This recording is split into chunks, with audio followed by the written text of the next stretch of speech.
Last night I went to bed really early. I was just all tuckered out, so I said, "Goodbye, moon," and I snuggled on into bed to catch some Z's. Little did I know that while I slumbered, we'd all been paid a visit by someone very special. And I'm not talking about Santa Claus, but I am talking about another man in a red shirt. Nikocado, Avocado. I woke up this morning in a different timeline. I think we shifted back to the Berenstain Bears universe and left the Berenstain Bears universe behind. 2 steps ahead. I am always 2 steps ahead. This has been the greatest social experiment for my entire life. So I am the villain, because I've made myself one.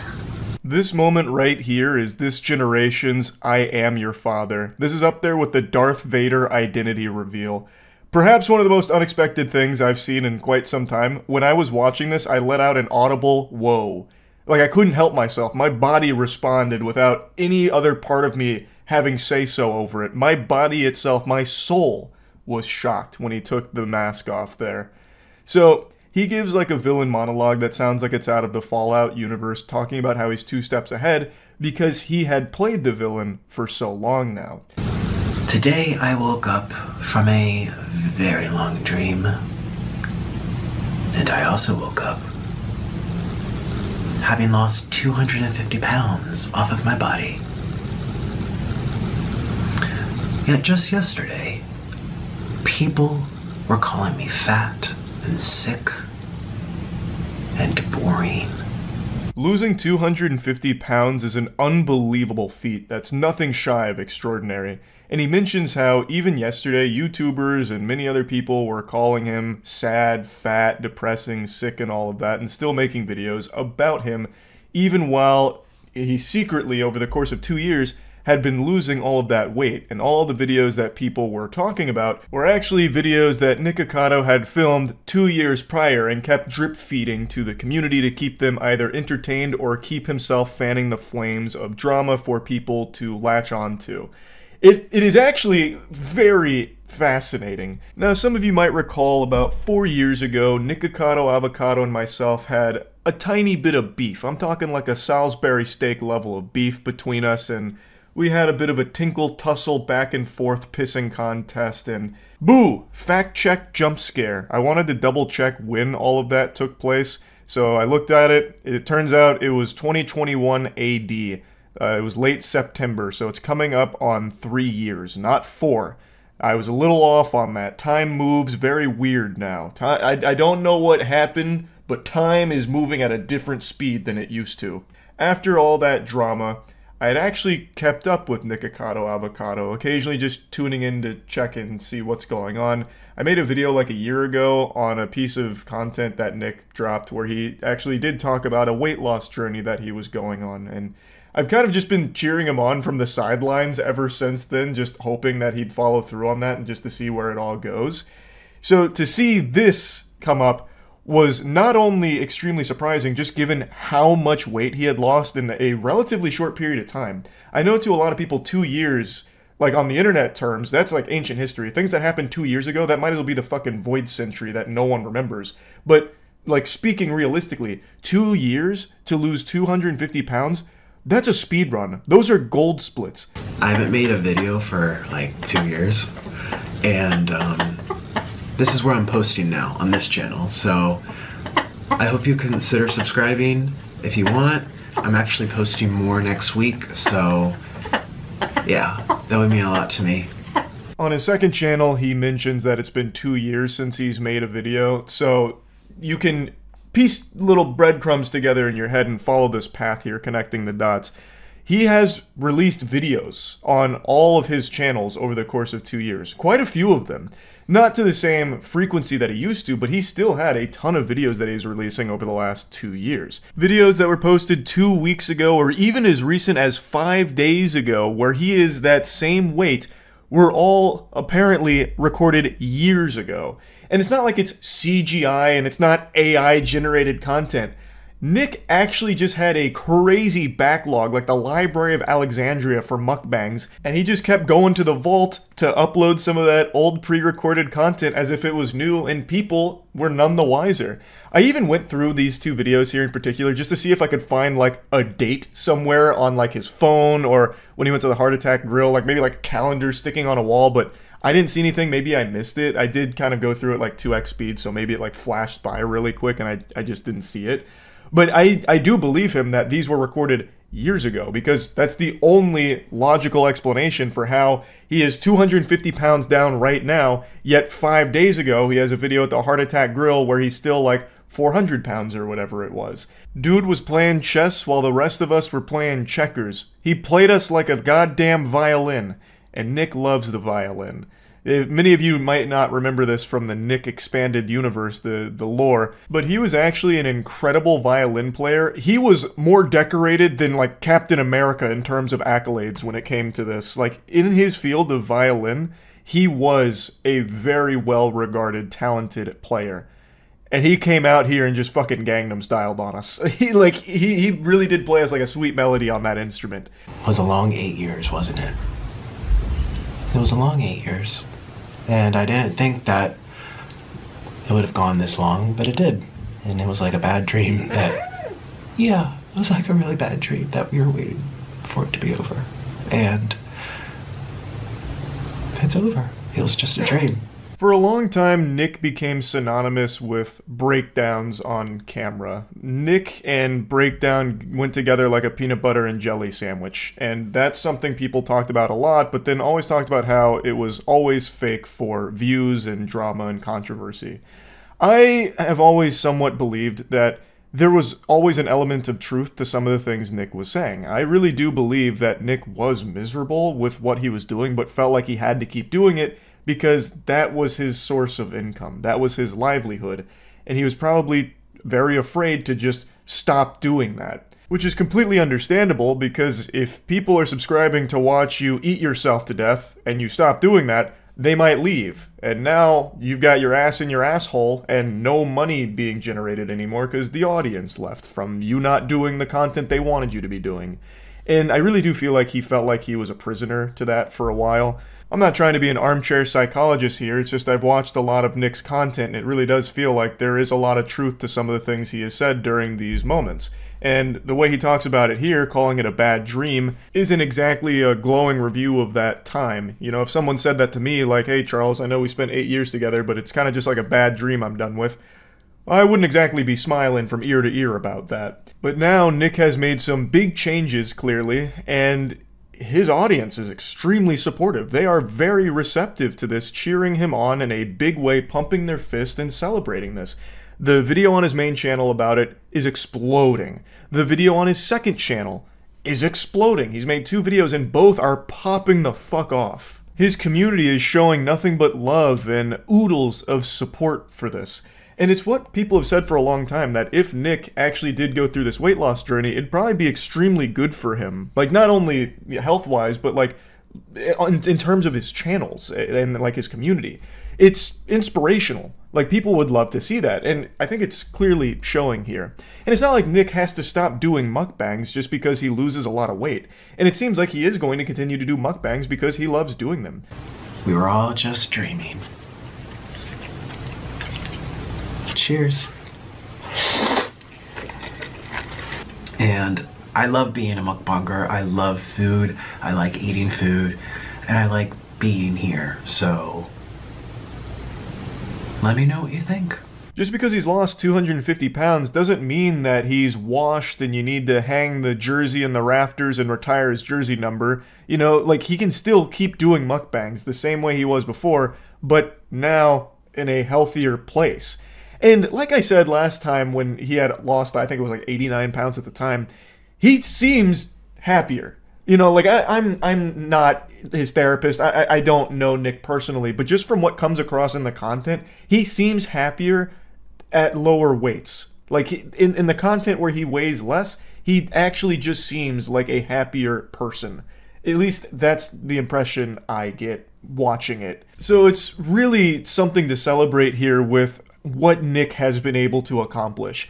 And I really am happy to see that the reception to it has been overwhelmingly positive. It is incredible work. This is an effort that is extremely impressive. I'm also really curious and excited to see what Nick does going forward.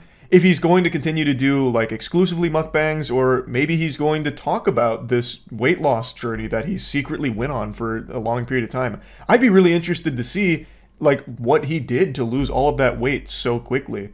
I think that'd be really interesting content if he talked about it, or, you know, showcased, you know, maybe some of the things he was doing for cardio, or if he was doing weight training, what that looked like. I think it'd be really good bangers, like if he made content around that as well. While still, of course, having mukbang be the bread and butter, I think it'd be cool now if he would supplement it with things about this weight loss journey. The violin, I think, would be cool to bring back, because if you look at Nick's older videos, he really is like a fucking wizard with that instrument. I think there's a lot of potential and a lot of possibility with where Nick currently is. And it's nothing but positives here, so I wanted to talk about it a little bit. And yeah, that's it. So yeah. This is one of those heavy situations I don't usually like to talk about. I usually aim for the goofier stories where we just kind of point and laugh at some clownery and some general dog shittery that's going on around the internet. But the situation that's happening with Amouranth is an extremely serious one, and it is one that I'd like to talk about since I've seen some of the worst takes all of humanity's ever concocted surrounding this. Now, for those that don't know, if you haven't been on Twitter today, a lot of clips have been surfacing from Amouranth's stream from last night where she went live. Well, she was already live, but she unmuted during an argument with her husband over the phone. And this troglodyte sounds like an absolutely unhinged maniac. I watched the entire VOD to get the full context surrounding this entire situation, and I can say with a high level of confidence that this is an actual abusive lunatic. Now, before getting into the clips, I want to make it known that I'm basing that on more than just the phone call argument. Obviously, anyone with ears is going to reach the same conclusion because he comes across extremely abusive in the phone calls as well. But she goes further, showing some of the damage he's done to the house in fits of rage. For instance, she said she locked herself in her room one time, and in response he kicked the door in, and shows the damage to the door, how it's all fucked up, it's now missing like the hinge and everything, and then shows damage to a nearby wall, and then also shows text messages that she received from him, threatening to financially ruin them because she wasn't replying to him fast enough. Now, last quick note before getting into the clips, I'm not Amouranth's PR manager. I'm not here to change your mind if you don't like her or her content, but you need to accept that just because you don't like someone's content, that doesn't mean that they're deserving of treatment like this. Abuse isn't okay in any circumstance. Just because you might not be a fan of her doesn't mean that you can like wiggle your finger and celebrate that she's miserable or something. That's so fucked up. I've already seen a ton of disgusting worms blaming her for all of this and being happy that she's being abused because they're not a fan of her streams or the fact she has an OnlyFans. It's absolutely fucking despicable shit. Exactly. Because I'm gonna let you say what you think you heard. But then I'm gonna say what I thought I said. But you cannot interrupt mine because I'm not gonna interrupt you. What are you saying? Why did you say you were gonna kill my dogs? Leave the house. Okay, I can leave the. You know what? Actually, I shouldn't leave the house because my dogs are here. We'll take the dogs and leave. The man's voice you're hearing on the phone that sounds like a 9-year-old getting his balls squeezed at the doctor during a physical with that helium-high, screaming, screeching voice, that's her husband. And he's melting down over an argument they had earlier. And I'm going to tell you what it's about, but you're not going to believe me. I watched the whole VOD and I can confirm, based on everything I've seen here, this argument was because she didn't hear something he said. That simple. So he had asked her a question, she didn't hear it, and said, I didn't know you asked a question, basically. She said that, oh, you didn't ask me that question, but he believed he did. So her saying, you didn't ask me that, he took as a personal insult, and it led to this massive blow-up. That's what started this whole thing. Because she didn't fully hear the question, so didn't know what was asked. And in response to that, in order to prove a point, he threatened to kill her dogs. Totally reasonable thing from a rational person. I'll go ahead and play his side of that statement. Why are you pausing? You didn't ask a question. You said a statement. Did you say that? No? I'm trying to tell you that I did not say that?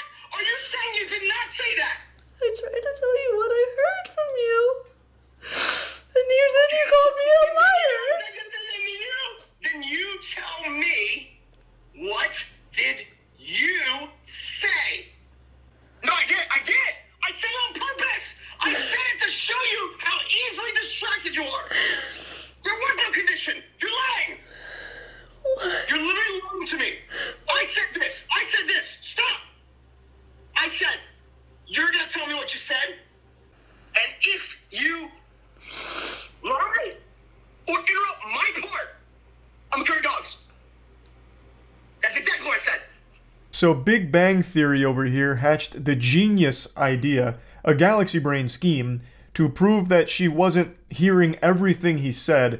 He then threatened her dog's life. His whole chess master checkmating move here was, I'm going to threaten your dogs because I know you're going to focus on that as opposed to the other stuff I've said. You know, the same response everyone would have, right? Oh, you're not listening to me? I'm going to go kill your dogs. Oh, well, you heard that? Weird. You know, like, how dumb can you be? This man is just an actual psychopath. Obviously, she's going to focus on the thing where you're threatening her dog's life out of nowhere. He was upset because she didn't hear the question and then instead said you didn't ask it. If he ever even asked it in the first place, you know, there's no telling for sure. I wasn't fucking there. I wasn't a fly on the wall. But he's mad because she didn't hear the question. And then in order to prove his point that she just didn't hear the question, he threatens her dog's life to show her that she focuses on emotionally distressing things more than his other statements.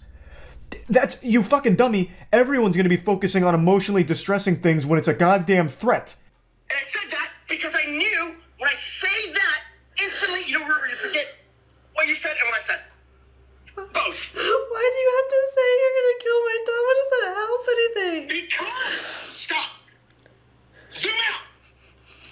Because you weren't understanding my point. What? What are you even talking about? You brought up the dogs out of nowhere.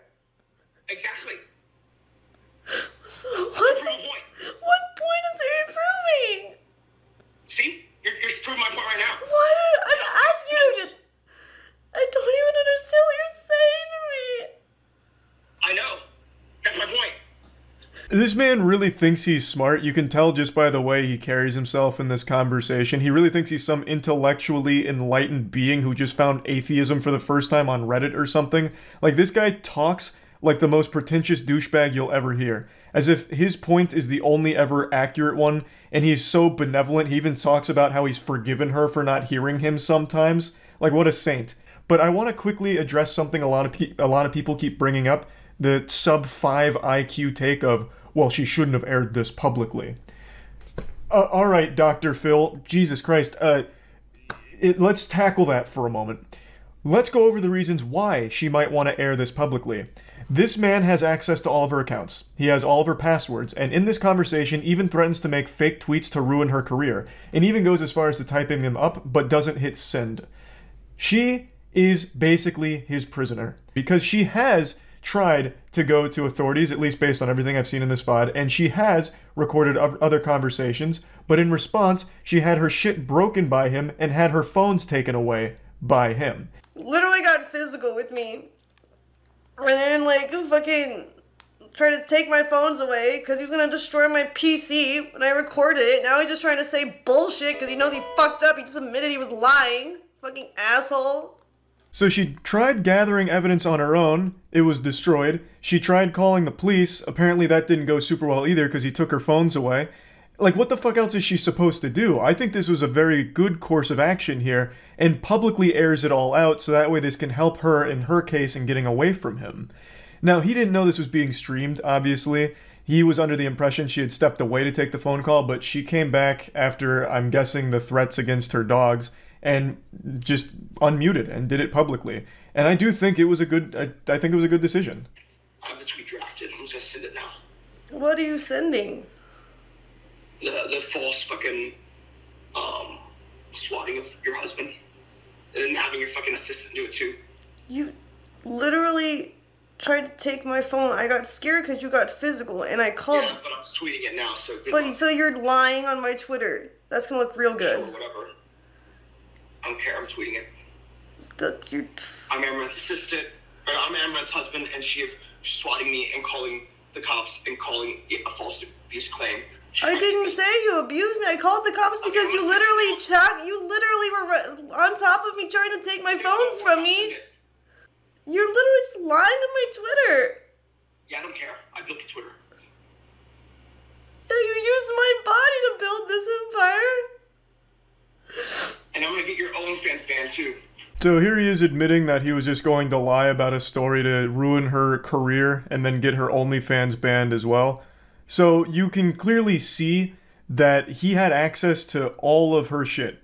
And a lot was revealed here. The reason why Amouranth wasn't more public about her marriage is because he didn't let her. I've been wanting to tell people that, like, let's just stream together. Just tell them that we're fucking married. Because it's like, our relationship would be better if we just stream them. And it's fighting all the time. But no, Mr. Don't say that because it's going to ruin the business model. It's not time yet.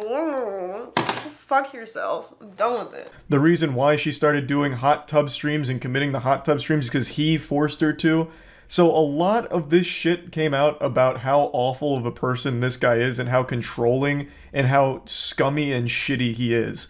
It's literally, I was waiting for a response. You were just calling me crazy then. I didn't say you were crazy. No. Dude, I'm gonna give you one last chance. I'm gonna irrevocably fucking destroy everything. I can tell you something that shatters you forever, and I'll start tweeting about it, too. But what? Why would you want to do that? I don't understand. Because you are literally telling me I did not say something that I literally said. That should be okay to let me... You're just... Right here, I'm gonna tell you right now, dude. You're about to lose your entire fucking life in terms of everything that's been built because you're too obstinate to just merely accept that you didn't hear a thing. And I'm already very forgiving about that. This man is so insecure, sensitive, and embarrassing that he just keeps believing that because she said you didn't say that, he is taking it as an insult against his intelligence and he won't stand for it. He believes that she is calling him crazy. And she might not be calling him crazy, but I, as well as everyone else who has seen these clips, is. This man is fucking unhinged. He is crazy. This man is nuts. And he's downright dangerous, I would say. To be threatening the lives of his dogs, also makes threats against our horses about how he's going to sell them to meat packaging plants or some shit. Like, the man is not a safe person to be around. Now, one other thing I'd like to get into before showing some more clips is the brain-rotted take that keeps floating around about how this is all manufactured drama and it's fake for the sake of exposure and clout for Amouranth. And I understand why people like to take everything with a grain of salt. I think it's a very good thing to always really try and hyper-analyze everything to make sure that what you're getting is legitimate, which is why I'm so surprised that after doing that, people still arrived at the conclusion that it's fake. You'd have to be clinically stupid to think that this is fake, because in order to reach that conclusion, you'd have to ask yourself, why is it fake? What would be the goal? What would Amouranth gain from this? And let's break that thought process down. Why would she fake it? She's already reached like the pinnacle of internet success. She makes over $2 million a month from streaming and OnlyFans. Like, that doesn't even count like merch or anything. So she's making plenty of money, so she doesn't need money, so that wouldn't be a reason. She doesn't need exposure because she's one of the most popular streamers on Twitch and most popular OnlyFans models, so that probably wouldn't make any sense.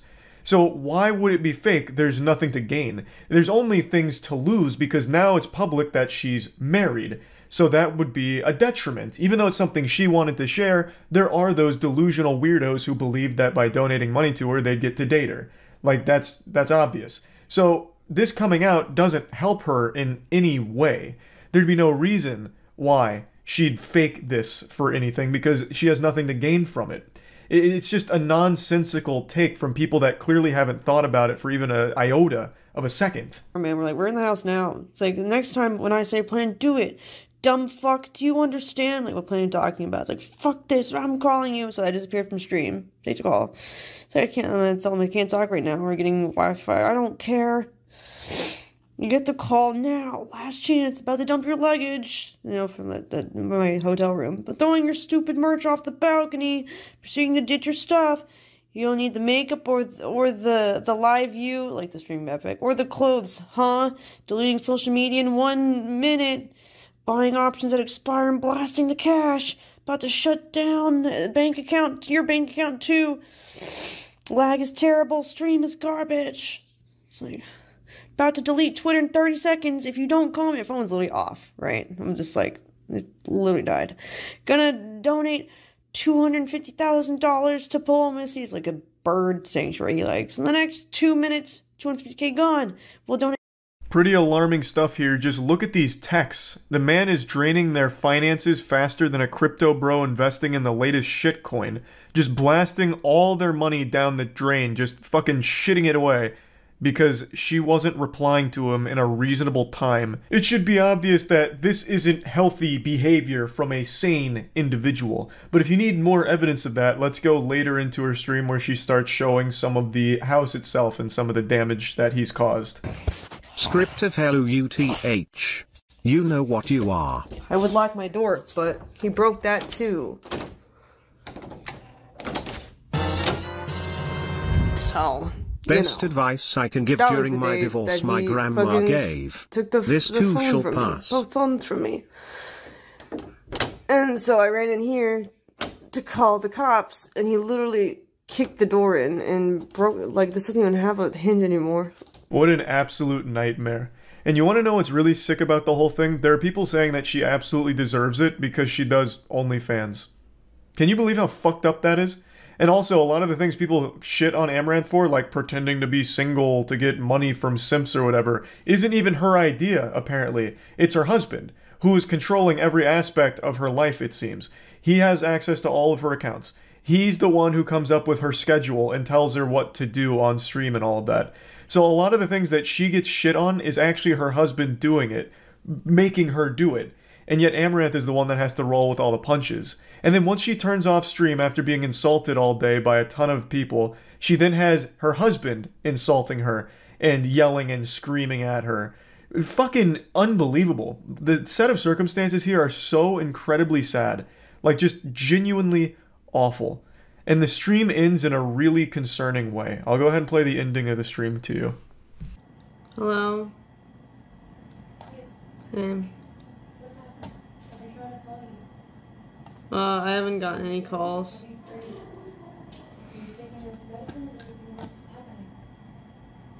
What are you talking about?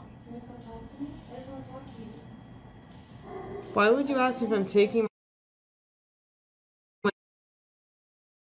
This is a scene right out of a horror movie. The doors slowly opening up behind her, someone off camera asking if she's taken her medication. I believe it's her assistant.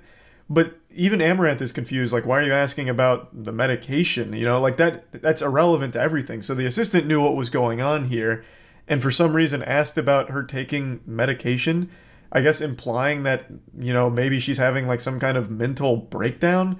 But that's a fucked up thing to even insinuate, because she's not having just some, like, mental breakdown.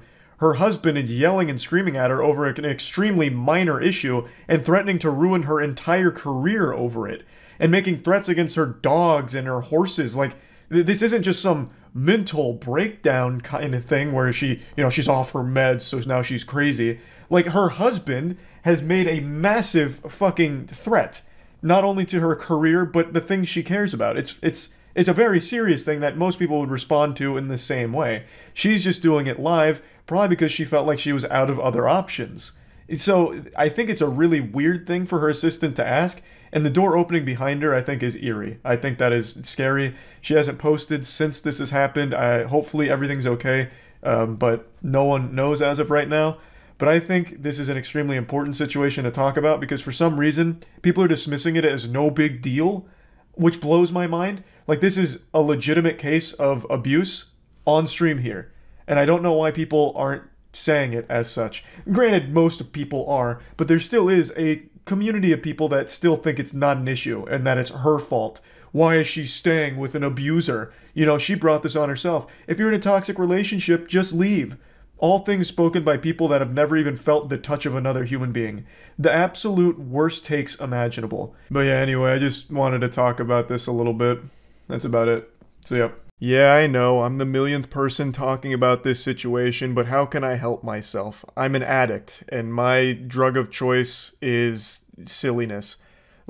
Goofy stories are the spaghetti and I'm the meatball. I can't resist. So, many of you have probably already seen, the biggest YouTube live streamer, IShowSpeed, just had a bit of a whoops-a-daisy moment on stream. He was playing Five Nights at Freddy's and Chica jump-scared him, and his penis fell out of his shorts. Now you might be asking yourself, how is this possible? What kind of paranormal activity took place here? Did Chica crawl out of the screen and pull his dick out for him on camera? Like, how did this go wrong? What a weird response to fear, to expose yourself after you get frightened. I know Five Nights at Freddy's fandom can get a little wild, but I mean, this is next level. So what exactly happened? Well, IShowSpeed was playing a Five Nights at Freddy's game, and Chica gave him a spook, said, "Boo!" And in response to the jump scare, Speed stood up, saying that he wanted to fuck Chica, and he was thrusting at the camera. One thing led to another, and then bang, penis. So, as you can imagine, this was a pretty embarrassing moment that, of course, blew up online. More like I show meat, am I right? This situation could lead to an extended vacation from YouTube streaming because nudity is against their rules, but there's a chance that they don't enforce it super strict here since it was an accident. They have been somewhat loosey-goosey on these rules in the past. Like, even just a month ago, there was a channel that blew up thanks to a viral video they made of a guy naring his butthole. Just full asshole on display, no censorship, nothing like that. It's just his brown balloon knot getting nared. And it was totally fine, still on the platform. And that's thanks to their educational content override policy where you can have things like a chocolate starfish getting de-haired without censorship, and it's okay because there's educational context around it. Though in this case, with the IShowSpeed cock situation, I don't exactly know what argument you'd make for it being educational unless it's like this is educational because it demonstrates how not to react to a jump scare, I guess. I don't know. But since it's accidental, they might have some flexibility on not, like, banning him for it outright. We're gonna have to wait and see what happens with it, but I don't think this is going to end up with, like, the termination of his account or anything. But he may get some kind of community guideline strike, which would prevent him from streaming for a certain period of time. And to think this whole situation could have been avoided if he just wore underwear. This isn't a segue into an ad or anything like that. I was just thinking to myself, when was the last time I wore pants without underwear? And it's been so long. I'm 29 years old now, so I've started to get those old man nuts that hang real low and just bounce around chaotically. So if they're not supported by underpants, those bastards will just be swinging around like they're playing a game of tetherball with each other. My testicles will just be going hog wild down there, and it doesn't feel great. So I couldn't even imagine myself, like, jumping around and being active without undergarments on. I would injure myself very quickly. Now, of course, when it comes to on-stream wiener moments, the great dark side Phil always comes up, because DSP has one of the most iconic stream clips of all time where he didn't realize he was live and then started masturbating. But you couldn't see any shaft or anything. The schlong was still left to the imagination. He did finish. He tilts his head back in ecstasy as he finishes, but you never saw anything. In this case, he actually does just have his entire cock out on screen for a moment. He flashed the entire screen. So it's definitely more extreme than the Dark Side Phil event. And the whole thing has obviously led to a lot of discussion around, like, what's going to happen next, because clearly this is a violation of rules, but it also appears like it was an accident. So how harsh is the punishment going to be? And I guess we're just going to have to wait and see there. It does seem accidental. I think he wanted to have, like, an over-the-top overreaction to jump scares that a lot of streamers and YouTubers do, and he just went too far with it, leading to just this disastrous wardrobe malfunction moment. Now, a lot of people have also started saying that, you know, maybe this was a calculated plan and he's about to announce his signing with Kick now that he can't stream on YouTube, assuming he does get a strike for this. And I have to say, that's a pretty interesting theory, because I don't think this was a premeditated scheme. He didn't pull his cock out and start dangling it in front of the webcam like he was giving a puppet show or anything like that. It does seem like it was unintentional, the result of overreacting to a jump scare. I don't see this as like a, you know, maybe a grand departure from YouTube streaming where he's like, you know what, it's time I ride off into the sunset. I'm kind of tired of streaming. I'm going to retire the jersey number here. We're done. But I want to go out with a triumphant bang, an exit no one will see coming. Like, I don't think he came in here to try and subvert viewers' expectations like it was Game of Thrones Season 8 here with a fucking penis jump scare. Like, I don't think this was a plan. If it was, this could lead to, like, huge trouble for him, actually, I would imagine. He knows his audience skews on the much younger side of things. A lot of the IShowSpeed audience is young, and a lot of those kids were probably watching this stream, especially considering it's Five Nights at Freddy's, which is predominantly a kid's property that they really resonate with. So I don't think the idea would have crossed his mind, like, good content would be exposing myself in front of all of these viewers, many of which are minors. Like, I highly doubt that was a thought that crossed his mind. Now, of course, the fact that it still happened is awful, but I just really don't think it was a plan. Of course, the overreaction to the jump scare is a plan. Like, that was definitely something he decided he was going to do with, like, going crazy about the jump scare. But everything that happened after that, I don't think was some kind of calculated plot. So yeah, I just wanted to talk about this. That's really about it. So yeah. There's a crazy clip from Pokimane's stream going viral right now that I really want to talk about, but it also made me want to speak on a story I've never told about an experience I've had that's somewhat similar to the one she describes here, at least in terms of creepiness. And, well, now I finally have a reason to get that baby off my chest here, so that's gonna be cathartic. Let's dive in. Many years ago, when I was like super omega active on YouTube and I was working with a lot of different editors. There was one editor in particular that I would work with a lot because his edits were really good, but he had one major problem, which was that sometimes out of nowhere his videos would just be like a week or two late. Months go by and he messages me out of the blue and he says, "Hey, do you have time to talk?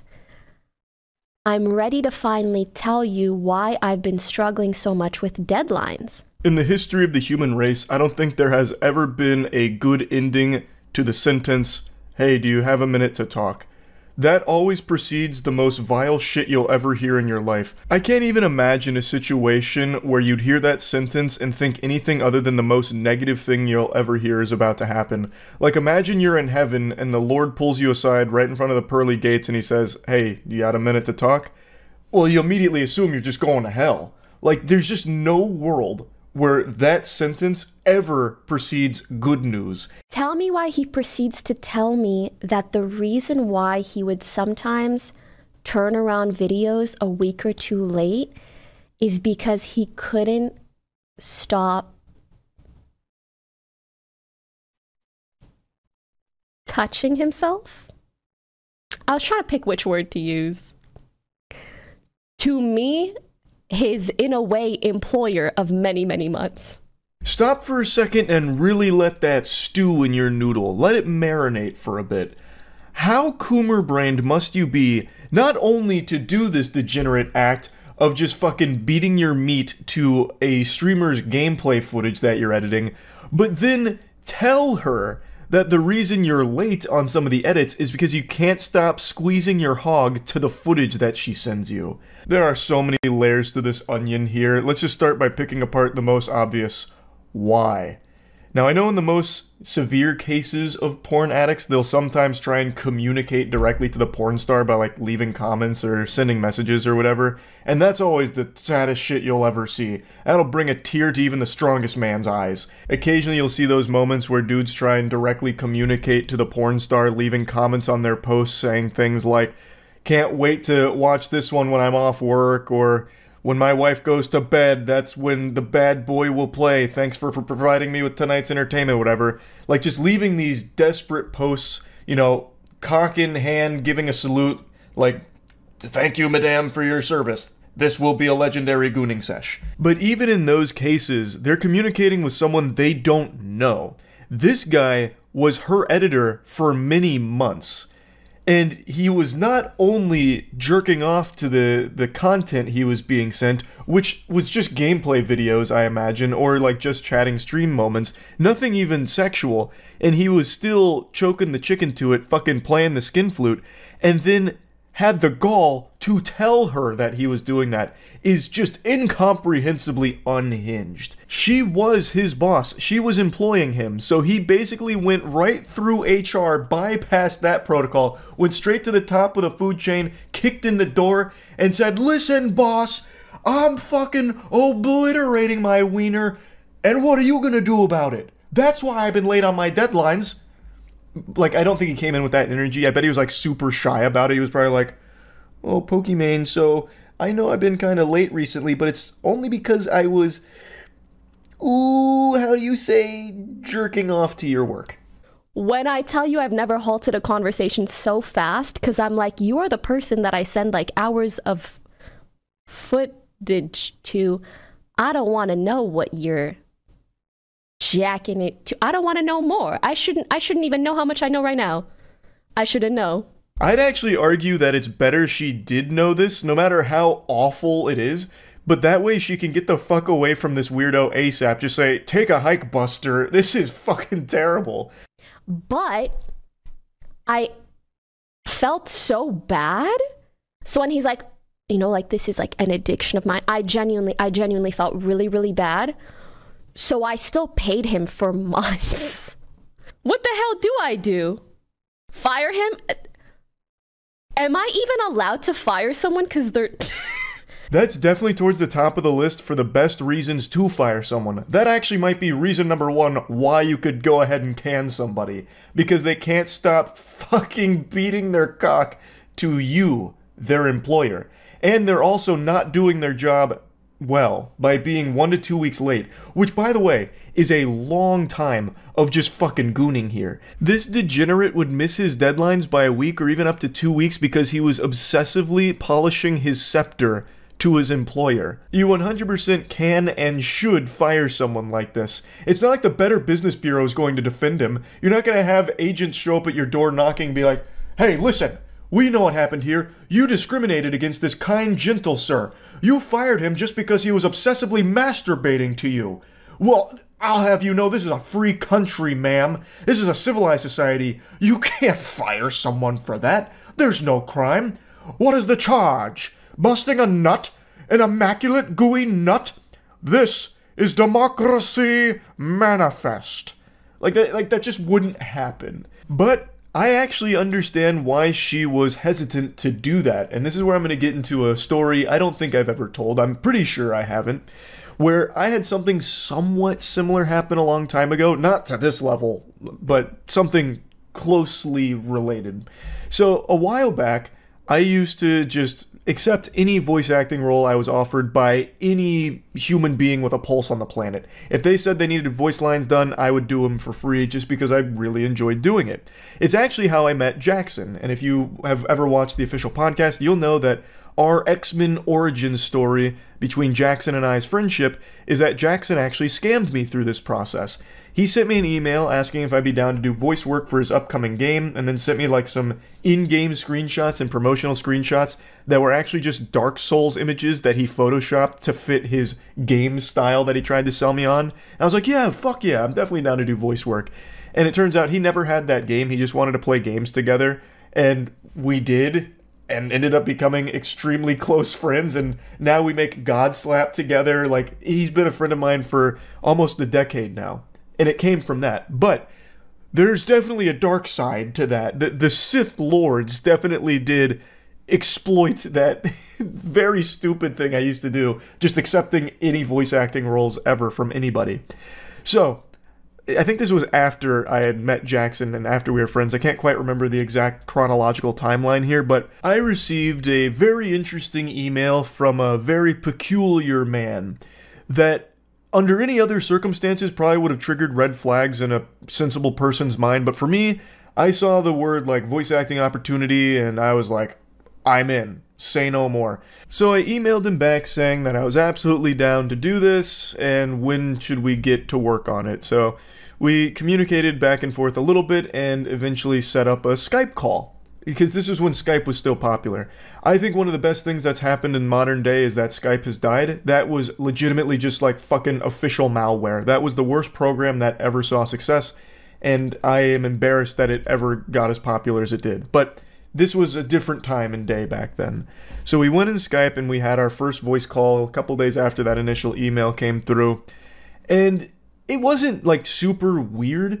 He conducted himself pretty professionally. He was trying to tell me about the game. I don't remember all the details around it. It was a game that never was going to happen, though. It was unbelievably ambitious. It was some kind of, like, MMO hack and slash with like a super deep branching plot lines, all made by him, the solo dev. He was just spamming every buzzword he could about this game, but again, it didn't matter to me because it was voice acting work and I wanted to get the reps in. And so I just said, yeah, like, I'm super on board, let's stay in contact, you can send me the script and whatever else you need. And that was kind of the end of our, like, introductory call. And man, did I open Pandora's box. Pretty much immediately after that call, he would start messaging me on Skype often. And it wasn't about the project all the time. Sometimes it was just about his day, which I would engage with. I'd be like, oh, it's really interesting to hear about how your day's been going. Thanks so much for sharing. And then he'd start tiptoeing into like some other small talk. It started to feel like he was interrogating me sometimes, where he'd be like, so what'd you do today? And I'd tell him, and be like, oh, so like, you didn't really respond earlier. I thought you were just doing something really important, but you were just hanging out at home? That's kind of weird. Like, what? Are you sure that's all you're doing? I was like, brother, yeah, I mean, I don't know, I'm just not, like, always on Skype. He's like, oh, no, that's fine, he just didn't respond to me. And then he'd start gradually asking more and more questions, like, questions you would ask someone on, like, the most awkward first date imaginable if you were some kind of Reddit mod. He'd be, like, asking me certain things, like, about anime and just, like, general interests and shit. And this is right before I had graduated college. I was still in college because I remember he was asking me about how my schooling was going. And I was like, yeah, I mean, it's going well. How's your project going? And he'd tell me some shit that I know wasn't happening. He's like, oh yeah, I got a lot of work done today on the game. I was in C#, really just fucking in my flow state. I took like the limitless pill and man, I programmed fucking 15 trees and I have 17 actors doing mocap for me and they're all martial arts specialists, so the hack and slash animations are top notch. And I was like, oh, that's awesome. Do you have like that script or anything ready? He's like, oh, it's still being worked on.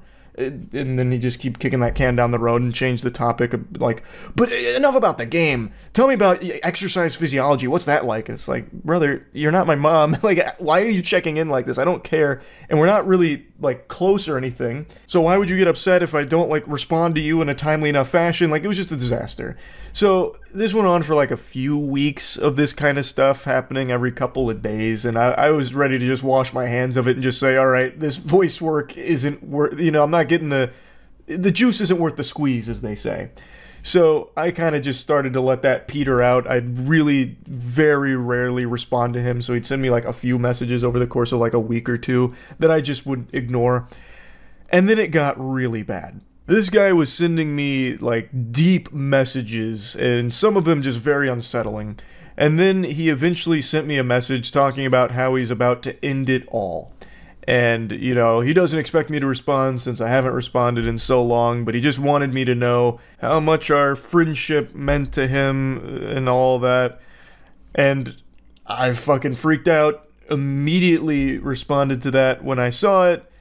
And then he once again just switched gears and was like talking about my day and his day and this and that. And once again, just going down this small talk and then like interrogating me like, well, why haven't you been responding? So that I had to come up with a story like, oh, just haven't been checking Skype for the last few weeks, you know, just stuff going on. He's like, oh, okay, yeah, no, okay, yeah, I'm sure, and then getting upset and whatever.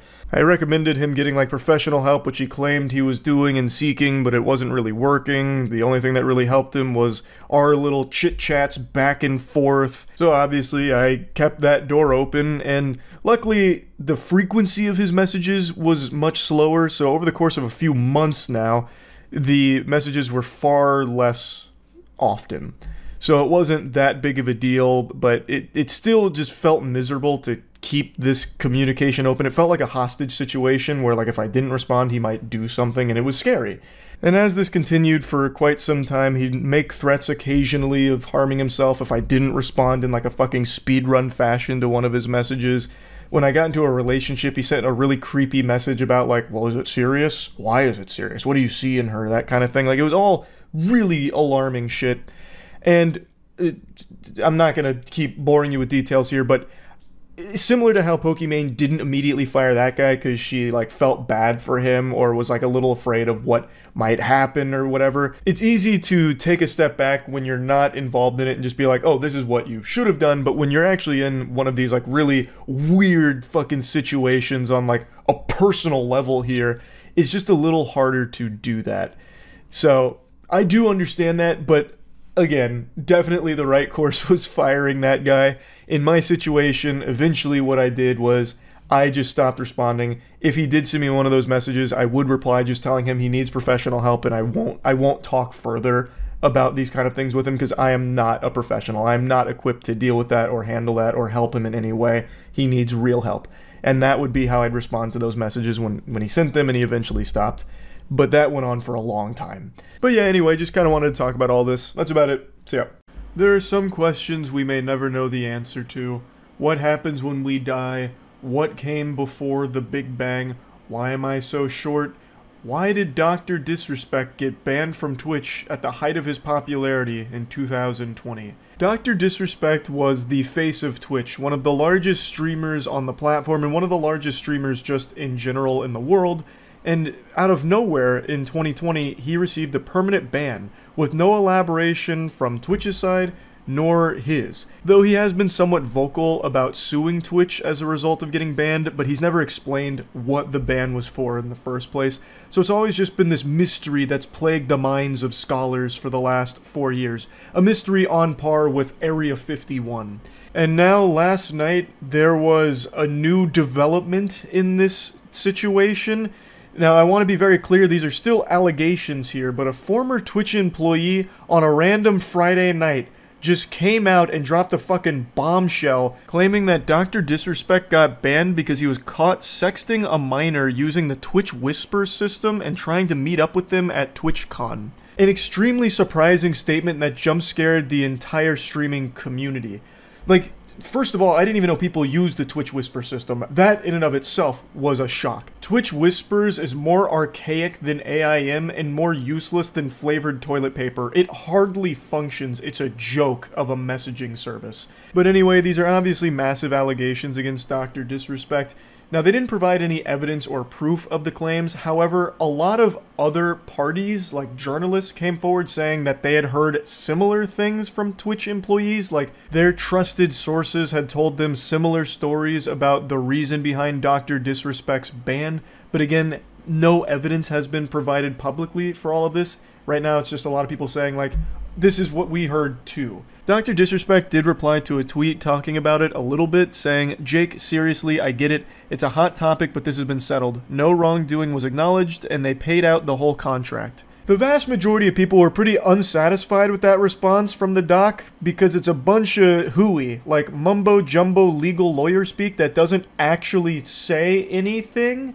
Like, instead of saying he didn't do what the claims are, like he didn't sext a minor, he said no wrongdoing was acknowledged, not that no wrongdoing happened. And then mentions that Twitch paid out the whole contract, which I think the reason he threw that in there is to try and illustrate that Twitch ended up settling with him and paid out his whole contract, which must mean that he was in the right legally, I think is what he's getting at, but it's so obtuse and still doesn't shut down the claim that has been made against him. So most people were left scratching their head wondering, well, is it true or not? So about an hour ago, he did make a follow-up tweet here saying, "Listen, I'm obviously tied to legal obligations from the settlement with Twitch, but I just need to say what I can since this is the fucking internet. I didn't do anything wrong. All this has been probed and settled, nothing illegal, no wrongdoing was found, and I was paid. Elden Ring Monday." He definitely provides a little more clarity with this statement. However, I have to wonder what legal obligations have got him like fucking strangled like Homer Simpson around Bart Simpson's neck that are preventing him from just saying he didn't sext a minor if he didn't. He's still kind of talking around it, saying it's been probed and settled, nothing illegal, no wrongdoing was found, he was paid. Instead of just like outright coming out with a fucking iron fist saying, this is baloney, this is a load of horseradish, absolute fish paste, that's not true. whatever this legal settlement with Twitch was in the Thunderdome here, it's prevented him from being able to talk directly about this claim, it seems, which is so fucking odd. Now, I think it's important I mention just how uncommon it is for Twitch to permanently ban a streamer of any size, period. That's more rare than a total solar eclipse. It just doesn't happen often at all.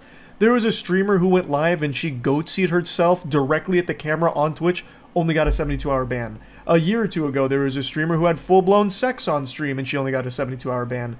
There's so many streamers that also have like 10 or even 12 bans to their name and still get to stream on Twitch without issue.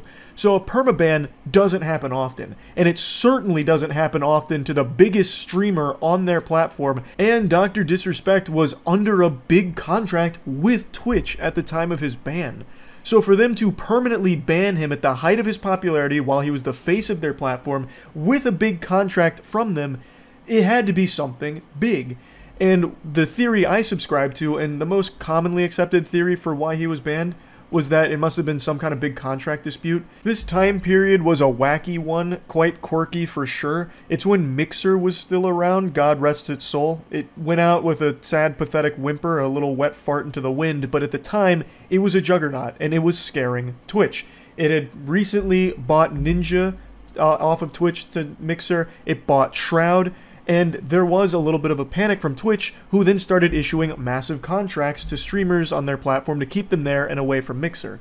So the idea was that maybe Dr. Disrespect was talking with Mixer about a huge contract buyout, and it pissed Twitch off, so they banned him and wiped their ass with that contract, which led to Dr. Disrespect suing them for it, but Twitch in the settlement made sure that he kept his mouth shut about it. That was the main theory most people believed, again, myself included, and now this has come out. And again, there's no evidence to support the claims, but with a handful of other people coming forward saying they heard a similar reason behind his ban, it's got a lot of people believing that it must be accurate. Now, if it is true, it does also make Twitch look pretty bad here, in my opinion, because this is a situation that deals with child safety on their platform, and if the face of their platform was sexting a minor through their Whispers service, I think Twitch has a responsibility to explain what they're going to do going forward to ensure that kind of shit doesn't happen again. Though I guess there could again be some real fucky nonsense in the legal proceedings that followed. I have no clue, really. But in the event that it is true, it still makes it seem like Twitch was covering up for the face of their platform being a predator. And that's not a good look for Twitch. So I guess it's also possible that Twitch wanted to bury this as well to not take some kind of reputational hit in the public eye. Especially, I guess, during 2020 when Mixer was around. So I guess that's possible. I do, however, think now that this allegation has come out, whether it's true or false, I think this is going to be the start of the information around the ban coming forward, either from Twitch or Dr. Disrespect here, because this is such a massive allegation. So someone's going to come forward to set the record straight one way or the other is what I think will probably happen here, but I could be totally wrong. It could be another 4 fucking years before there's even a peep about the Dr. Disrespect Twitch ban mystery. But something I've seen a lot of other people talking about is they're surprised that Twitch was reading Whispers in the first place. I don't think anyone should be caught off guard by that. In the current day and age, everything you send through any service can easily be accessed by that service and is most likely being accessed by that service. All of your data is constantly being harvested and sold. I thought everyone knew that by this point. So in this case, Twitch having access to the Whispers and reading them and then taking action from them isn't like an unheard of concept at all. It's just a matter of not that's the reality of what happened, if this is a true claim or not. But anyway, I just kind of wanted to go over where everything's at right now. It's kind of just a complete mess, so I guess we'll see as the story develops. That's really about it. See ya. Yesterday, iDubbbz posted a YouTube video that's become extremely divisive. I haven't seen people this divided on a singular topic since the red and blue dress debate. The video he posted was basically an apology for the content he made in the past, apologizing for it being hurtful or damaging, and a whole myriad of other things that he wanted to come forward with, and talking about how he's changed as a person and thus his content will be changing. He goes over like insecurities of his past, and overall he just invites the audience into the back of the kitchen to see how the sausage is made and meet the chef. And for a lot of people, they didn't want to meet the chef. He's being very open and honest about his feelings on his older self and now his current mentality, how he feels better and healthier and doesn't like what he did in the past and didn't like who he used to be. So it's a whole apology video for all of that. He releases more feelings in this video than Pandora's box, and I kind of want to go over this whole situation because I have a lot of thoughts on the topic, not only as it pertains to iDubbbz in particular, but just in the general creator space. There's a few things that I want to talk about here. For a while, I felt like if I changed my content over time, that people would see that as a reflection of who I am and what I value, but I'm starting to realize that that is a very weak and passive way to, you know, run my channel and live my life. I'm sorry to immediately come in here with the Phoenix Wright objection, but I completely disagree with the sentiment that it's weak or passive to change your content and expect people to see that as a reflection of yourself. That's pretty much the optimal way of handling any kind of situation in which you're not comfortable with either your audience or the content you've been making. By changing the content over time, you're changing the audience over time as well, obviously, right? The people that subscribed for your previous catalog of content might not stick around for the stuff you start creating when it goes in a different direction, and that's a totally fine thing. I don't think there's anything weak about just making different content and growing individually without having to come forward and share that growth with your audience. At the end of the day, your subscribers aren't your friends. You don't know them and they don't know you. That's the brass tacks of it. Sorry to blast the cold water in your face first thing in the morning. You don't owe them an explanation for why you're changing your content. You're welcome to tell them. I think that's totally within your right to do, but I really disagree that it's weak if you don't explain why you're changing your content. You can just make different stuff and go in that direction where you're happier without ever really needing to come forward and like really lecture on why. I think I should have the balls to make an apology video and take accountability for the mistakes I've made. So that's what this video is. I am responsible for creating a lot of hurtful and damaging content on this channel, and I've also created a culture of apathy and, I don't know, a lot of like cruelty as well. Like, you know, some of the videos I've made have been very not edgy. I don't think they you know, some of these videos were edgy. I think they were just outright cruel. It sucks to hear that this is how he thinks about his old content and his old self. It's always a very difficult realization when you look back on, you know, the you of a few years ago disappointed. Like, I used to be 5'6", and I still am, but it sucks to realize that I was then too, and have been for a long time. Point is, he wasn't happy with the content he made or the person he was, and now he's trying to apologize for the videos he made. And I, once again, have to completely disagree with the way he looks at it. I feel like his perspective on it is very warped by the way the internet has evolved over the years. The way he talks about this content makes it sound like he used to fucking murder puppies for these videos, which it was never that extreme. I very much would consider it edgy. It was 2016 edginess in all of its glory. That was entirely the brand. And for its time, it lived peacefully. You know, all four nations, water, earth, fire, air, lived together in harmony with all this edginess going on. Now, obviously, times have changed, and he has changed. He's gotten older. He's in his 30s now. In your 30s, it's not exactly entertaining to just be spamming slurs for shock humor. I don't find that entertaining, and he doesn't either. So it's totally fine to want to distance yourself from making content like that. But I don't think it was a mistake that he made those videos. Like, they're not hurtful, nor do I really think they're damaging. Now, you could make an argument that they were hurtful to the people they were about, like the content cop on Tana or Leafy or any of that. You could say, like, you know, he hurt their feelings or sent harassment their way, which may have been a mental burden on them, and you could feel bad about that, I suppose. But at the end of the day, I don't think the goal of his content was ever to be hurtful or damaging. He was just trying to entertain and using edginess as shock humor, which for its time was acceptable online. Now, whether or not you think that's okay that it was ever acceptable, that's a different argument for a different day, but the point is, the point of his content wasn't to be hateful or hurtful. He really was just trying to entertain. At least that's how I and the majority of people viewed it. So I just don't think that the apology is really warranted. You can explain, like, I just don't like making that content anymore, so I won't. And be like, hey, I even regret making that content because it's kind of cringe now. That's all fine, but to think that it is this huge, massive problem, like you made an unforgivable mistake, is a little weird to me. So I don't want people to, get it confused about, where I stand. I have made some cruel, hurtful content, and I need to acknowledge that, and I'm really sorry that it's taken me this long to acknowledge it. The content I'm talking about specifically are content cop videos and videos where I was just generally criticizing people for very lackluster reasons, and obviously didn't have any accountability online whatsoever on my end. You shouldn't have to apologize for criticizing someone or something. Voicing your opinion on a subject is a totally natural thing to do. I get criticized, I criticize others, people criticize movies, games, music, all of that.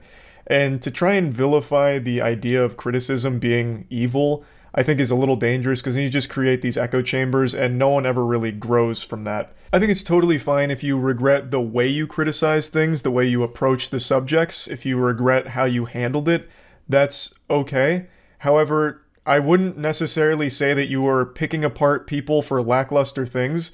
You seem to really look back negatively on all of the content cops, but whether you like it or not, you did make good points and good arguments against people who did deserve criticism. I feel like the main pain point of those videos he used to make is the slurs in them. Like, his catchphrase was 2 slurs strung together, right?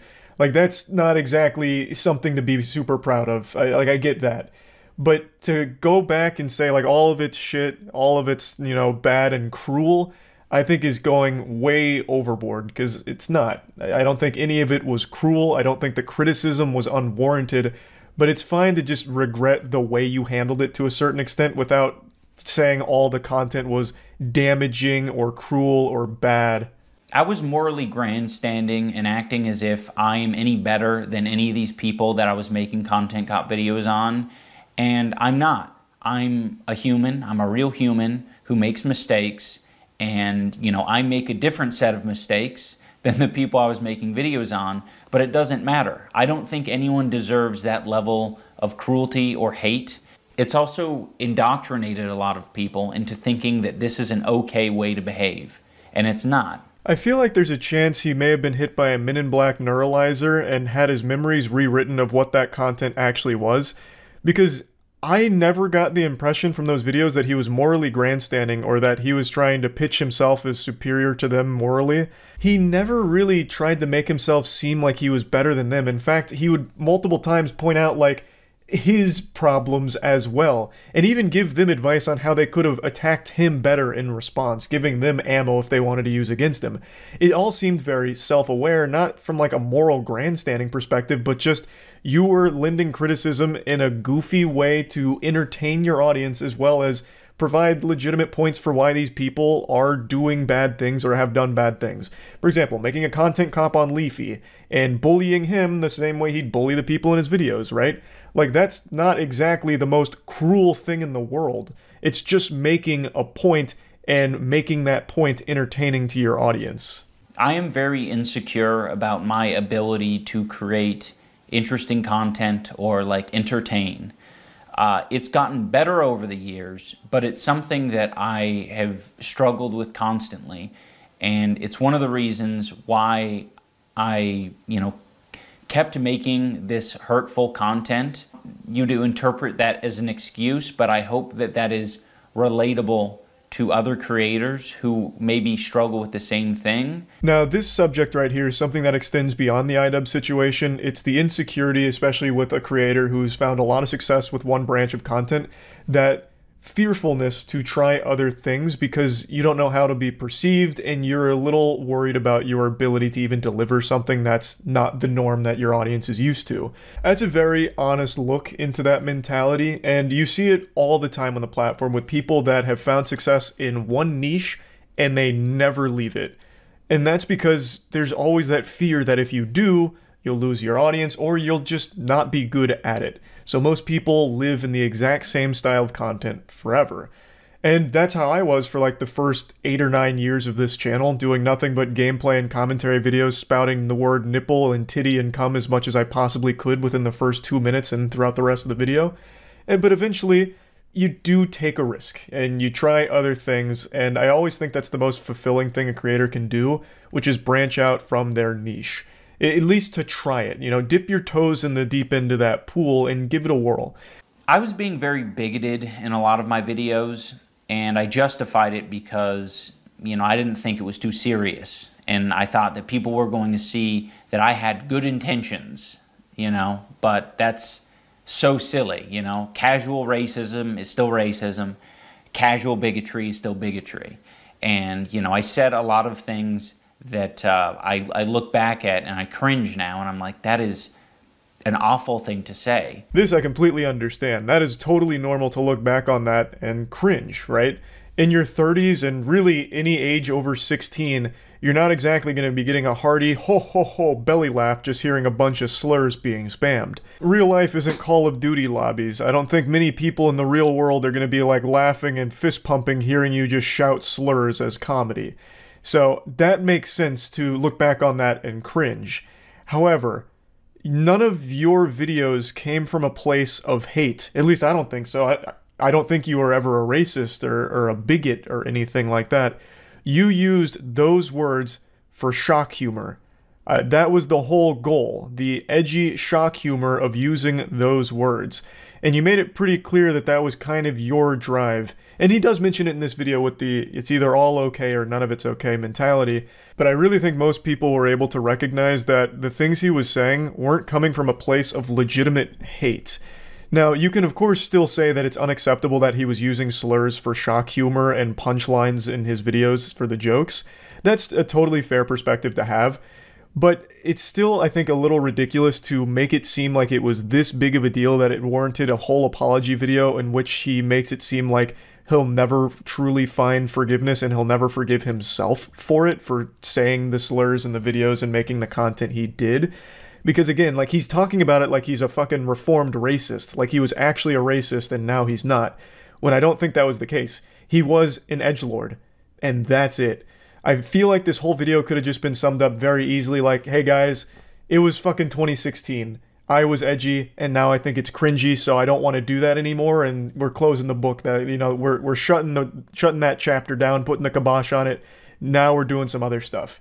And that would have been a totally fine explanation. A lot of people would have still would have been disappointed, of course, in his audience that liked that content. But at the end of the day, you shouldn't feel like a prisoner to your audience. You should make what makes you happiest to create.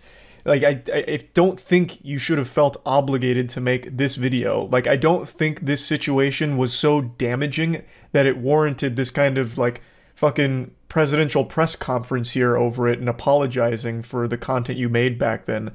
You know, I don't think, like, you ruined lives because you made Content Cop. I don't think you made an entire generation of racists and bigots because you use slurs for shock humor. I think that's a very bastardized perspective of how people digest content online. Now, I have no doubt that his audience did cultivate some weirdo losers that probably were real racists somewhere in there that didn't really care about his message and just liked that he was saying the N-word. I have no doubt that that existed in his community. But I don't think that was his goal, and there's always going to be weirdo losers. Of course, you can do your best to mitigate those people from feeling welcome in your community, but that all starts with just changing the content over time. Again, that's not a weak thing to do. That is not a weak or passive approach. The vilifying of your own audience and your previous content, I don't think is the right way of even looking at the content you used to make or the audience that you had. Of course, there were bad actors in there, but not everyone was, and to make them feel like they were if they liked your content is a little weird. And I don't think that's the goal of this video by any means, but it does come across that way. Like, you weren't a bad person if you were laughing at his content cops or anything like that. And I don't think he was a bad person for making those content cops in the first place. I shouldn't be able to just make an apology video and walk away from it. This is something that I should live the rest of my life with, and I expect to. I've profited off of this bigoted content for years, and I've made a successful career out of it, and that's not right. I think that this is only a step in the right direction, and I know that a lot more needs to be done to even approach a life that I would think would be like acceptable. You don't deserve to be fucking publicly flogged with tomatoes thrown at you for the rest of your life and skinned alive because you made edgy videos in 2016, man. It's just not that big of a deal. It feels horrible hearing this from him, knowing that it weighs so heavily on his mind that he made these videos, so he feels like he's a real piece of shit for doing it. You just made edgy YouTube videos. You didn't ruin anybody's life. You didn't create you know, a fucking army of racists and bigots. The content itself isn't bigoted content either. You used edgy shock humor. And I don't think that makes you a bigot that you're going to have to atone for those sins for the rest of your life over. I am running ads on this video, and any revenue generated from this video I'm going to match and donate to an organization that, you know, would have been particularly affected by the type of rhetoric that I've been spewing on this channel. And again, this isn't the end of what I'm doing. This is just the start. You'll get no complaints from me here. I'm always on the side of helping people, so anything charitable, I'm always for. Though I don't think it was necessary or anything, I still think that's a nice gesture regardless. But he uses the word rhetoric here. And that again makes it sound like these videos were coming from like a legitimate racist, which I don't think they were. I really don't. At least I don't want to believe that iDubbbz used to be a racist and he was using that to try and, you know, propel his beliefs forward. He really it seems like he was really just using these words as shock humor, which is cringy, sure, very cringy, and that is absolutely fine to point out. But it's just, it doesn't strike me as something that was genuinely ruining people's lives hearing that kind of shit. It's just kind of like an eye-rolling thing to look back on now, like, ugh, that's fucking lame. And that's really it. I just don't think it goes too much deeper than that. Like I said, I have no doubt there really were some dangerous weirdos that did hold dangerous beliefs in his community, but I don't think he made them. I think they were there when they found his content to begin with, and they stuck around because they just liked hearing the edgy words spoken out loud. That's it. I don't think he made them. He wasn't the Frankenstein to their monster. Now, I don't want to just keep dissecting every single piece of the video here. I want to kind of branch this out into a broader talking point about when a creator starts to resent the audience and community they've fostered. Because that's fundamentally what's happened here. iDubbbz has grown up now, he doesn't like what he made when he was younger, and he doesn't like the audience that he made along the way, along the journey. He mentions a couple of times in the videos, like, some of these eureka moments where he's like, man, this is really fucking frustrating the people that are in my audience. Well, he doesn't blatantly say that, but he tells a couple anecdotes about, you know, going to conventions and meeting fans and it being kind of like this mirror held up to him that he didn't like the reflection of. And that's a very interesting and unfortunately pretty common thing to have happen online, where someone spends a long time building their brand and building their audience. And as they grow, they start to really resent the audience that they have. And usually this comes in one of two forms, where you have someone like Darkside Phil. I've used him as an example before, but he has an audience that he doesn't seem to really like, but he needs them because they pay his bills. So he has to constantly keep doing the same things in order to keep the lights on. And I imagine he feels trapped by his viewers because he has to keep doing this song and dance in order to get the money from them, but doesn't like what he's doing. And it also happens to other creators as well who spend a long time building their identity online, but they don't like what they're doing and they don't like the people that are watching them. So then they try and make some kind of change and then get eaten alive by their community, which only further reinforces their disdain for them, which leads to a really toxic community where everyone's at each other's throats. There's countless examples of that. Point is, that experience online is all too common. And when it does happen, a creator's left with a choice. They either just suck it up and keep making the shit that they clap for, even though it doesn't make them happy and they don't like the audience that's clapping for them, or they try and change the content and grow a different kind of audience, which is always the scarier option. That's always the more uncertain one, because maybe no one likes it, and now you've lost that audience you've built up, and now your career is in jeopardy. You might not be able to keep the lights on by doing this career anymore, because now you've alienated them, gone in a different direction, and it hasn't worked out. So the majority of creators in this position just kind of suck it up, rub some dirt in it, and just keep doing the same shit over and over, even if it makes them miserable. And that's why you'll see a lot of creators burn out. So I'll always respect the creators that choose the harder path here of pivoting and changing their content, doing what makes them happier, even if it means taking that huge risk of losing the audience you've built up over time. Even though I disagree with iDubbbz's perspective on his older content being damaging or dangerous or indoctrinating, I still do respect that he didn't like what he was doing, so now he's doing something that he likes more. Even though it is coming at the risk of losing his audience, he'll find happiness in the content that he makes going forward, and maybe he's happier with the new audience that he potentially cultivates through all of it. So, but anyway, just kind of wanted to talk about this whole situation. That's about it. So yeah, Cody is a YouTuber that probably doesn't need an introduction. I don't need to read the Wikipedia article explaining to you who he is and lore dumping. I'm sure most of you are at least loosely familiar with his content. He's been very large on the platform for years now. And recently, some disturbing allegations have come out against him. Now, the allegations against him aren't exactly brand new. They're not, fresh off the battle bus, hot drop in here out of nowhere. They've actually existed for a little while now, but never actually received a lot of coverage or a lot of attention. Kind of just been sidelined with people not knowing about it or not talking about it until yesterday, when another YouTuber named D'Angelo Wallace gave some amazing coverage breaking down the entire situation here and going over everything that Cody is accused of. Someone has been alleging for years now that you, one of the largest commentary creators on YouTube, knowingly committed a crime against her when she was a minor. But YouTubers and viewers alike are ignoring and discrediting these allegations solely because the person making them happens to be an unlikable woman online, Tana Mongeau. Yikes. Yeah, that's some pretty awful shit right there. That's a huge allegation that actually has a lot of evidence backing it up, which D'Angelo Wallace covers in great detail in this video. It's not some imaginary nothing burger that someone squeaked out between their butt cheeks to try and ruin Cody Co. It's a serious accusation that appears to have a lot of evidence about it.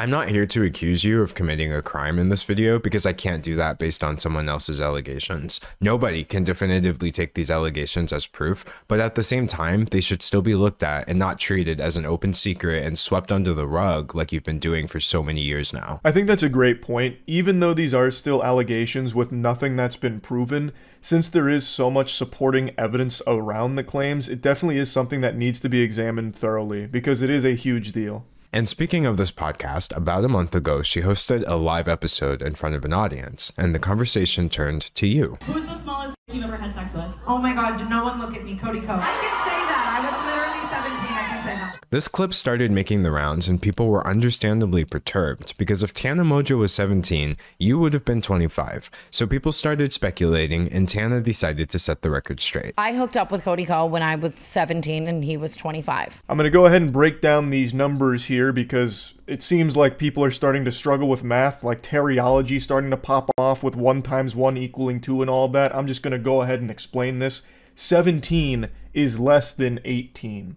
Thus, that is below the age of consent and is a crime. And I already have seen comments on this situation about 17, who gives a fuck? That's basically 18 anyway. And it's the same dog shit, brain dead, concerning mentality, like your hard drive needs to be investigated type shit that we saw with Dr. Disrespect, where They're like, no one should really care that Dr. Disrespect was talking inappropriately with a 17-year-old. Even though, once again, you absolute fucking Cro-Magnon, there is no evidence that Dr. Disrespect ever talked to a 17-year-old. Not even he said that. It had only ever been stated as a minor. Everyone around Dr. Disrespect never mentioned 17. It's actual delusional Fantasyland Narnia type shit where people are trying to defend him by saying it was actually a 17-year-old 364 days old. Which is absolute fucking barnacles. Like, that's a load of fish paste. And even still, it's bad. I don't know how we've devolved so much where all of a sudden 17 is now something people try and justify. So like in this case right here, you'll have some drooling, stinky, bumbling morons in the comments saying how it's not a big deal because 17 shouldn't be an issue. You know, like, age of consent over in this region is actually 16, so really, he waited till she was old. Like, it's craziness. It's actually craziness. It is a crime. It is a minor. Still, it's bad. Like, I don't know why that needs to be explained all of a sudden. Now, something D'Angelo Wallace does make a point of here is pointing out that Tana Mongeau is not well liked. I'm sure if you've been on YouTube for any length of time, you've heard her name and seen a lot of less than stellar things about her. She has a history of lying and putting on a lot of bad stuff and bad behavior. However, when it comes to this claim, this doesn't appear to be something that she's just lying about for clout to try and elevate her platform on the back of Cody Ko's good name or anything like that. This is a story that's been told even a few years in the past about this situation here. So this isn't something that she just pulled out of thin air. This is actually an allegation that has existed for a long time that is only just now starting to surface. She claims that not only were you fully aware of her age at the time, but someone even tried to stop you and you went ahead anyway. There was a situation with Gabby Hanna at a Playlist Live where she pulled him aside and told him like, yo, she's 17, and then we still went and hooked up. To be clear, 17 is under the age of consent in many states, including Florida, where Playlist Live used to take place. So this means that Tana Mongeau is accusing you of statutory rape, and she's not trying to hide that. This isn't just some crazy tea. It was a crime. Remember how Tana said that fellow YouTuber Gabby Hanna tried to stop you before everything allegedly went down? Well, did you know that Gabby is actually on record telling the exact same story several years ago? One time, I told a guy, I saw him making out with a girl at a party who was underage, and I pulled him aside and I was like, hey man, you probably don't know, I know she like looks a little older, she's underage. Watch it. And he's like, oh my God, thank you for telling me. And then he turned that. This is really, really bad. Really, really bad indeed. Pardon my potty mouth here, but this is fucking disgusting. Like, this is by far the most compelling piece of evidence presented because this is a completely separate third-party individual coming forward now with the same story years ago. Exactly how Tana described it. Finding this clip was huge. I don't even know how it was unearthed. Huge props for finding this ancient artifact because apparently it had been scrubbed from like everywhere. I don't even know how you would have even gone about finding something like this, but I really think it is an important piece to this story. It's a very strong piece of evidence, and it should hopefully showcase that this isn't just something Tana is making up on the spot for attention or anything like that. This is something that has been talked about for years. There's a lot of comments that get shown in the video with people shitting on Tana for bringing this up, like, oh, this is prehistoric, why would you ever bring this up now? You just want attention, you absolute harpy. Oh, who cares? This is bullshit, it's all a lie anyway, all you do is lie, liar, liar, plants for hire, you harlot, those kind of comments, like unhinged people about this. And I really think that this Gabby Hanna clip that's been provided should shut that garbage down. Of course, it doesn't prove 100%, you know, the authenticity of everything. As D'Angelo Wallace also explains, these are still allegations. But that is a pretty substantial piece of evidence there that should at least show why this needs to be talked about and should absolutely be addressed directly by Cody. People make accusations all the time, specifically regarding things that are very difficult to prove or disprove, unfortunate as that may be. But when somebody makes an allegation and they say they have a witness, and that witness can be found telling the exact same story years before any of this came out, that's not something I can just ignore. In a situation that cannot be proven, corroboration by a third party goes a long way. I'm not accusing you of committing a crime, but even if what Tana says is false, your silence is still grossly incompetent at best. It really is a pretty bad strategy here. This isn't something John Madden would draw up in the playbook. Burying his head in the sand and hoping that the storm blows through doesn't exactly work in a situation like this. I mean, I guess it has up till this point, since so few people were aware of it, but now that it's being talked about more and more, I do think that he's going to need to come forward about all of it. There is quite a bit of time in the video dedicated to the community's response to the allegations, because it is bad how, like, viewers have responded to all of this. Basically, and it is a good point that D'Angelo Wallace made, because Tana Mongeau is widely disliked by the broader YouTube audience, when she was the one putting these claims out there, people attacked her, like dogpiled her for saying things like this. Like, they jumped on her like she had just, you know, killed a puppy in front of them. Like, people responded to her in the worst possible way with these allegations. And Tana made a really good point where she said if this was any other YouTuber she was talking about, one that wasn't as highly regarded as Cody, the response would be completely different, where she'd be getting sympathetic messages and support for coming forward with her experience. But because it's Cody, it's been a biblical smackdown in the comments against her, which is just like a crazy response to something like this. I mean, there were some lunatics there, like genuinely hateful people saying like the most misogynistic shit you could find in the comment section about this because she dared come forward with her experience and talk about that situation. Now again, yes, they are allegations. Nothing has been proven, but there is a lot of evidence here that should at the very least get a response from Cody Co about all of this. And it's not like he's not aware of what's happening. As pointed out in this video, he is seemingly censoring his YouTube comment section. And now you're choosing censorship. On your YouTube channel, where you've been pumping out content nearly every day now, I couldn't find a single comment on your last video about this situation. Not even one. Comparing that to the comment section on your Instagram, where every single comment I saw was about this, it's clear that you're heavily censoring your audience on YouTube. I actually went and checked this myself because this is a Lego build that you can follow along with at home. I went to his latest upload and clicked newest in the comment section because surely you'd see some now after this is being blown up into a huge story. But even when filtering on his newest upload by newest comments, I still only found a couple of comments that referenced this. So it really does seem like it's being heavily censored in the YouTube comments. Because with how big the story is, you would expect a lot of them, especially when you look at his Instagram. But somehow, nothing on YouTube? Yeah, that's very suspicious. That definitely smells like he is censoring the comments there. So it's not like he doesn't know what's going on here.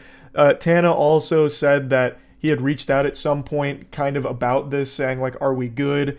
So it's not something that he's just unaware of, and that's why he hasn't addressed it. D'Angelo Wallace also points out how he's responded to things in the past, like he paywalled an apology for like an old clip that surfaced where he was using a slur. So he's talking about like the history of responding poorly to situations that Cody finds himself in. And then he brought up this, which I'd never heard of.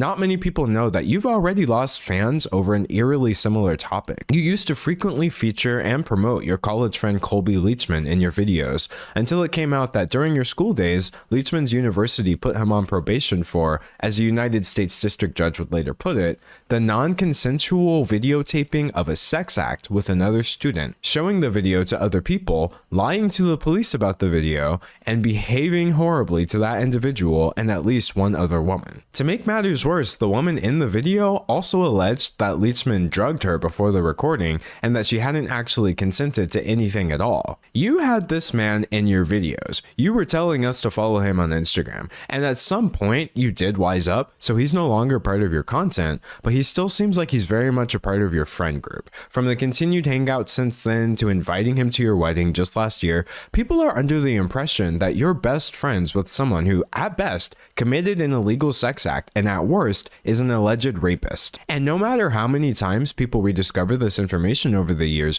you refuse to say anything at all. That is baffling to me. Like, it's one thing to be friends with someone who turns out to be a monster. But once you learn that they're a monster, that's where it should stop. I've said this before. If my best friend, Matt, turned out to have, like, a secret double life, you know, a Jekyll and Hyde situation where Matt goes out there and he does something truly heinous, I would cut them out of my life. I wouldn't be able to go forward being friends with someone like that. You know, giving him a fist bump saying, hey, we're still bubble buddies, bro. Like, I couldn't do that. So it's so weird to me that Cody can, and when people have talked about it in the past, apparently Cody has just ignored it. That is very, very odd.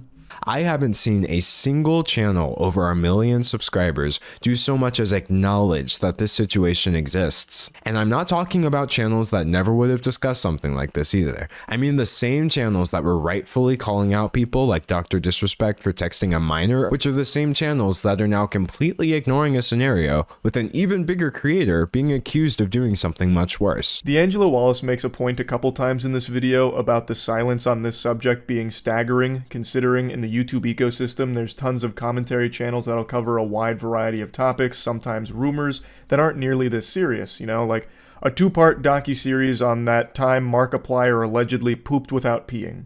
Or, in my case, I'll make a whole rant going over how aliens probably aren't visiting us via theoretical warp drives to haunt our boners.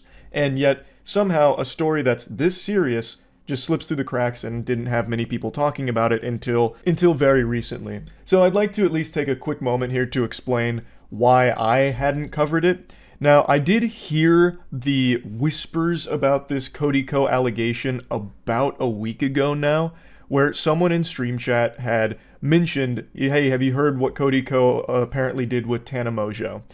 And on stream I asked what they were talking about because I hadn't heard shit about that. Eventually another chatter explained that I could find more information about it on Reddit because a conversation was starting to develop around those allegations, so I made like a note of it and then went to bed.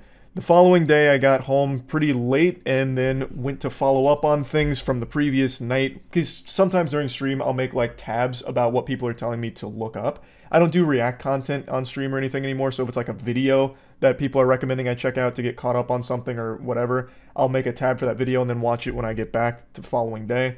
And when it came to the Cody Co thing with the Reddit post, by the time I got to it, it was deleted. So I kind of assumed that maybe the claims were just baloney, and I didn't see a whole lot of chatter about it. I saw a couple of tweets that loosely talked around it, vaguely, and I just didn't look into it deeper than that. And I recognize now that that was a mistake, so I'm sorry for that.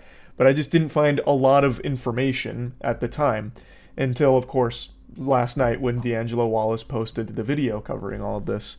So I know the speculation has been made that the reason people aren't talking about the Cody Co situation is because he's a channel that a lot of people respect and is friends with a lot of the community. So no one wants to speak out against their friend or a channel that they respect so much, thus they're trying to help, you know, bury it or not let it, you know, erupt into the mainstream. For me, that wasn't the case. When I went looking for the info after that stream, I didn't find anything, and I didn't do a big enough dive on it to access it, so I just kind of stopped looking, which, again, was a mistake, clearly. I've talked about Cody Co's content in the past. I've liked his content. I respected him as a content creator, but I'd never say that we were friends or anything. I went on his podcast one time, and I think we only ever talked in Twitter DMs once as well. We weren't exactly like inseparable friends, you know, the best of pals and buddies or anything. Like, I imagine if we walked by each other in a crowded mall, we'd do one of these to each other, and that'd probably be the end of it. This isn't some kind of story that I was avoiding or anything like that. I just truly didn't do enough digging on it because, as D'Angelo Wallace does mention, this story has been pretty successfully buried for the most part, where a lot of people just weren't aware of it, and I didn't do due diligence to become aware of it. But luckily, D'Angelo Wallace did, and created this great video going over all of it. So I wanted to talk about this because obviously it's a very serious situation. Cody Co absolutely should come forward to explain all of it, and if there is another side to this story, tell it. If it's wrong, set the record straight. It's a very upsetting story here that at the very least needs to be addressed by Cody publicly.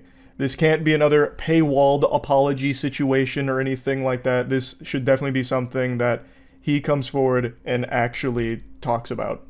So yeah, that's really about it. So yeah.